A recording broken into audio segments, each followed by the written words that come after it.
Welcome to section 6.5, solve several types of linear systems. Now, the first system we're going to work with is a system that has no solution. And I'm going to show this to you in a couple different ways. The first, let's think about if we were just trying to solve this system by elimination. So I noticed that, we have 3x on top, a 3x on the bottom. Let's subtract that bottom equation from the top one and see what happens. Well, 3x minus 3x, that will give us 0. 2y minus 2y, that will give us 0. And 10 minus 2, that will give us 8. 0 plus 0 is 0. And we've got 8. Does 0 equal 8? No, it doesn't. So that could be enough to tell us that there's no solution. So that's one way you could try to do this. Another way you could try to do this is, let's go and actually just graph these. So I'm going to get these into slope-intercept form first. So I'll subtract my 3x to the other side. So I'll get a 2y equals negative 3x plus 10. Now I can divide both sides by 2. So we'll get a y equals negative 3 halves x plus 10 divided by 2 is 5. We'll do the same thing with the other side. So we'll have a 2y equals negative 3x plus 2. Divide both sides by 2. And we'll get a y equals negative 3 halves x plus 1. Well, for one line, we have a y-intercept at 1. For the other, we're going to have a y-intercept at 5. So 1, 2, 3, 4, 5. However, both of them have the same slope. And when two lines have the same slope, that means they're going to be parallel. So to go from one line to the next, we would go down 3, right 2, 1, 2, 3, 1, 2. So our first line is going to look just like that. Our next one is going to go down 1, 2, 3 over 2. That means our second line is going to be like that. You can visually see that they're parallel. You can see from the equations that they are parallel.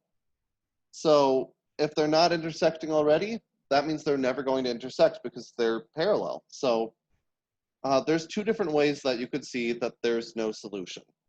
I will let you, in your homework, decide which is the easier way for you to understand that there's no solution, and that will be just fine with me. Now, we also have the scenario where there are infinitely many solutions. So for this one, let's try doing a substitution. So we will try substituting this in for our y in our first equation. So x minus 2 times 1/2 x plus 2 equals negative 4. Well, in this case, I'm going to change my minuses to plus negatives. We'll have a plus negative 2, because now that negative 2 will multiply into both parts. So x plus negative 2 times 1/2 will give us a negative 1x, plus negative 2 times 2 will be a negative 4.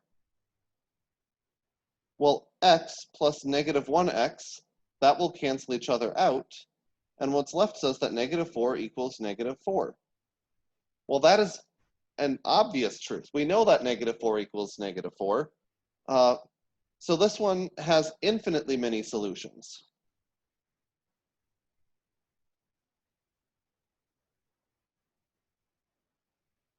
There we go. Infinitely many solutions.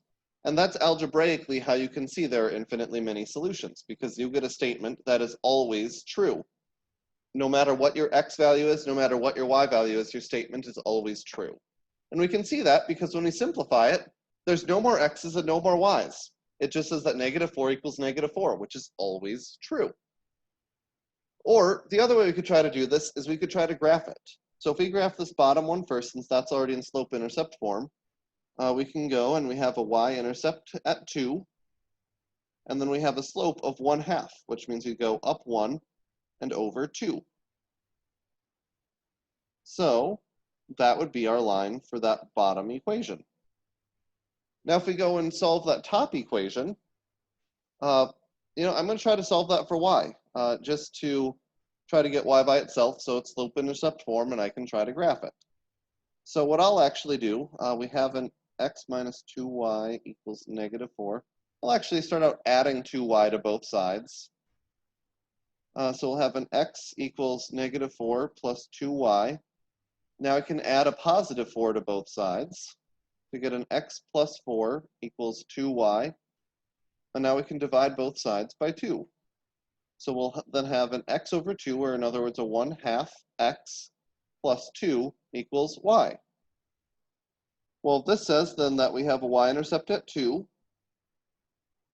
and our slope is 1/2, so we go up 1 over 2. Well, look at that. Those are the exact same points that are on the other line. So our lines perfectly overlap. And that means, again, that there are infinitely many solutions. So I will let you decide which of those routes is easier for you to figure out that there's infinitely many solutions, but you can do it either way. So now our goal is to figure out without solving the system. So we can't solve the system. We need to say if it has one solution, no solutions, or infinitely many solutions. So the trick for this is you want to get your x's and y parts to sort of look the same for both equations. So for example, if I multiply this top row by -2, because -2 times 5x will get us a look of -10x. So -2 times 5x will get us -10x. -2 times y will give us a -2y. And -2 times -2 will give us a +4. Well, now you can see those are the exact same equation. So we know that's going to be infinitely many solutions. If you want to abbreviate it IMS, go for it. This next one, it's actually really nice. It already has it lined up. 6x plus 2y equals 3. And that same 6x plus 2y equals -5. Well, if these, does that make any sense that if you add the same thing, two things together, you'd get two different numbers? Like 3 plus 2 is always going to be 5. 3 plus 2 is never going to be 8. So that doesn't make sense that we could add the same two things together and get two different numbers. So this is no solution. Because if we're adding the same things together, we should get the same answer. So that's all the more I've got for you for today. So good luck, and let me know if you have any questions.